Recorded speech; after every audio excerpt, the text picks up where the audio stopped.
বাংলাদেশের মার্কেটে লঞ্চ হয়ে গেল 10,000 টাকা বাজেট সেগমেন্টের আরও একটা নতুন স্মার্টফোন। ফোনটার নাম হলো ইনফিনিক্স স্মার্ট 8। আর আজকের ভিডিওতে আমরা এই ফোনটার ফুল ডিটেলস নিয়ে আপনাদের সাথে কথা বলবো। ফোনটা বাংলাদেশের মার্কেটে এই বাজেটে আপনাকে কতটা ভ্যালু ফর মানি প্রোভাইড করবে, এখানে কি কি স্পেসিফিকেশন থাকছে, ফোনটাতে আপনি গেমিং করতে পারবেন কিনা, এর ক্যামেরা কোয়ালিটি বা কেমন হবে, এইসব বিষয় নিয়ে বিস্তারিত কথা বলা হবে আজকের ভিডিওতে। সো অবশ্যই ভিডিওটি আমাদের সাথে শেষ পর্যন্ত দেখতে থাকুন। তবে চ্যানেলে নতুন হলে আপনাকে বলবো চ্যানেলটি সাবস্ক্রাইব করে পাশে থাকা বেল আইকনটি প্রেস করে রাখার জন্য, যাতে করে আমাদের পরবর্তী কোনো ভিডিও আপনার মিস না হয়ে যায়। ফার্স্ট অফ অল আমরা কথা বলবো এই ফোনটার ডিসপ্লে কোয়ালিটি নিয়ে। ফোনটাতে পাবেন আপনি 6.6 ইঞ্চি মাপের একটা HD+ IPS LCD প্যানেল, যেটা 90 হার্টজ রিফ্রেশ রেটের। আর এর পিক ব্রাইটনেস দেওয়া হয়েছে 500 নিটস। আর এখানে কিন্তু ব্যবহার করা হয়েছে ডলবি ভিশনের সাপোর্ট। তবে ডিসপ্লেতে কোনো গরিলা গ্লাসের প্রোটেকশন থাকছে না। আর এটা হলো একটা মিডল পাঞ্চল কাটিং ডিসপ্লে এবং এর চিন বেজেলসও মোটামুটি কম। আর এই ফোনটাতে ব্যবহার করা হয়েছে ডাইনামিক আইল্যান্ড, যেখানে আপনি এই ফোনটার চার্জিং সহ বিভিন্ন ছোটোখাটো ইনফরমেশন দেখতে পাবেন।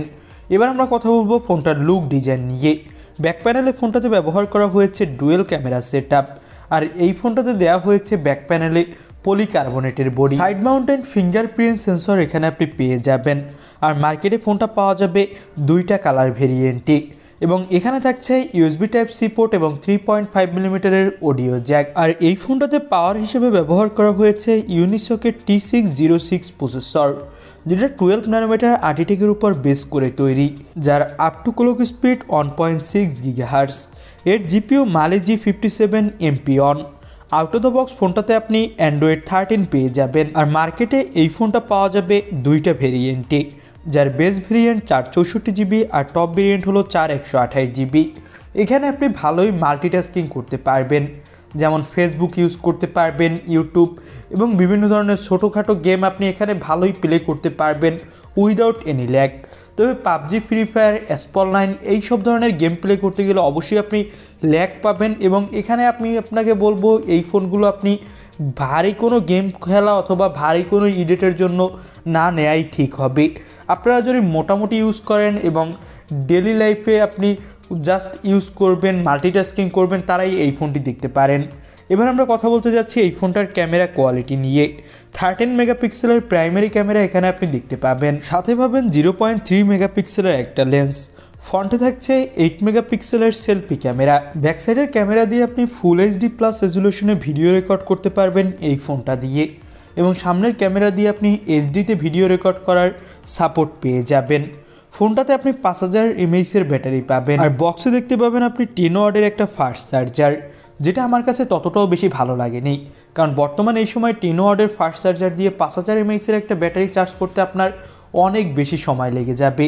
এখানে যদি অ্যাটলিস্ট 18 ওয়াটের একটা চার্জার দিত তাহলে আরও বেশি ভালো হতো।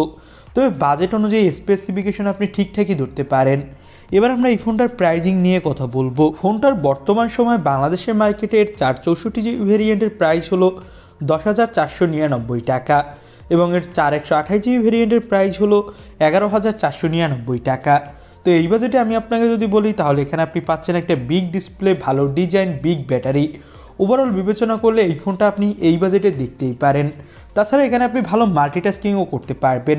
বাজেট বিবেচনা করলে বর্তমান সময়ে মার্কেটে থাকা অন্য সব ফোনের মতোই এই ফোনটাও আমার মনে হয় আপনাকে যথেষ্ট ভ্যালু ফর মানি প্রোভাইড করবে। তো এই ছিল আজকের ভিডিও। আর ভিডিও ভালো লাগলে অবশ্যই একটি লাইক করে দিবেন, আর চ্যানেলে নতুন হলে সাবস্ক্রাইব করে পাশে থাকা বেল আইকনটি প্রেস করে রাখবেন। আজকের মতো ভিডিও এখানেই শেষ করছি। আল্লাহ হাফেজ।